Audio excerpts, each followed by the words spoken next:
নমস্কার বন্ধুরা, নিয়ে চলে এসেছি আজকে তোমাদের জন্য আরেকটি নতুন ভিডিও। যারা এই মুহূর্তে 6th সেমিস্টার বাডওয়ান ইউনিভার্সিটিতে পড়ছো, যাদের subject physical education paper DSC 1B আর 2B, তাদের জন্য কিন্তু আজকের এই সাজেশন ভিডিওটি।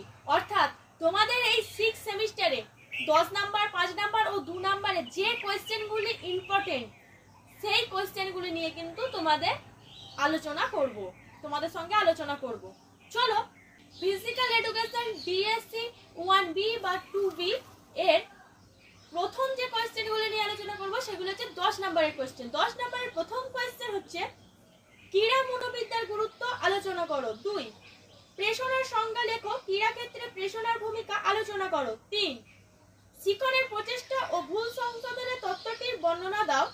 সাপেক্ষ প্রতিবর্তক্রিয়া তত্ত্ব এবং পর্যবেক্ষণ ও অনুকরণ তত্ত্ব কার দ্বারা প্রস্তাবিত।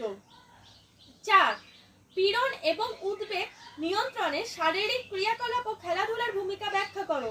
5, প্রেষণার সংজ্ঞা লেখো, ক্রীড়াক্ষেত্রে প্রেষণার গুরুত্ব আলোচনা করো।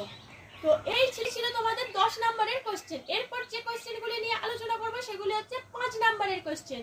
তো 5 নম্বরের প্রথম কোশ্চেন হচ্ছে 1, শারীরিক শিক্ষা ও ক্রীড়া ক্ষেত্রে প্রেষণার ভূমিকা আলোচনা করো। 2, মনোবিদ্যা এবং ক্রীড়া মনোবিদ্যা বলতে কি বোঝো। 3, প্রেষণার প্রকারভেদ আলোচনা করো। 4, যে কোনো একটি শিক্ষণ তত্ত্ব আলোচনা করো। 5, শারীরিক ক্রিয়াকলাপ ও ক্রিয়ার ক্ষেত্রে উদ্বেগকে আমরা কিভাবে নিয়ন্ত্রণ করব। 6, শিক্ষণ রেখাচিত্রের উপর একটি সংক্ষিপ্ত টিকা লেখো। 7, উদ্বেগের প্রকারভেদগুলি সম্বন্ধে সংক্ষেপে আলোচনা করো। 8, শিক্ষণের সূত্রগুলি সংক্ষেপে আলোচনা করো। 9, ব্যক্তিত্ব বিকাশের ক্ষেত্রে শারীরিক ক্রিয়াকলাপের ভূমিকা আলোচনা করো।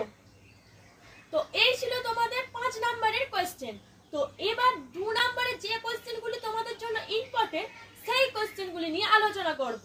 তো 2 নম্বরের প্রথম কোশ্চেন হচ্ছে 1, ক্রীড়া মনোবিদ্যা বলতে কি বোঝো।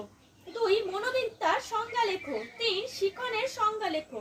4, শিক্ষণ সঞ্চালনের শ্রেণীবিভাগটি লেখো। 5, প্রক্ষোভ কি।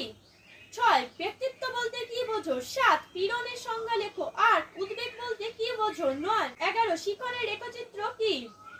12, শিক্ষণের অনুশীলনের সূত্র বলতে কি বোঝো।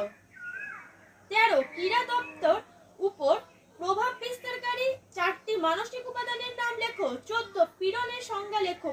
তো এই ছিল তোমাদের 10 নাম্বার, 5 নাম্বার ও 2 নাম্বারের যে কোশ্চেনগুলি এবছরের জন্য ইম্পর্টেন্ট 6th সেমিস্টারে, সেই কোশ্চেনগুলো। তো এরপরে যদি তোমাদের অন্য কোনো পেপারের সাজেশন দরকার হয় বা অন্য কোনো পেপারের কোশ্চেন পেপার দরকার হয়, তাহলে আমাদের কমেন্টের মাধ্যমে জানাতে পারো।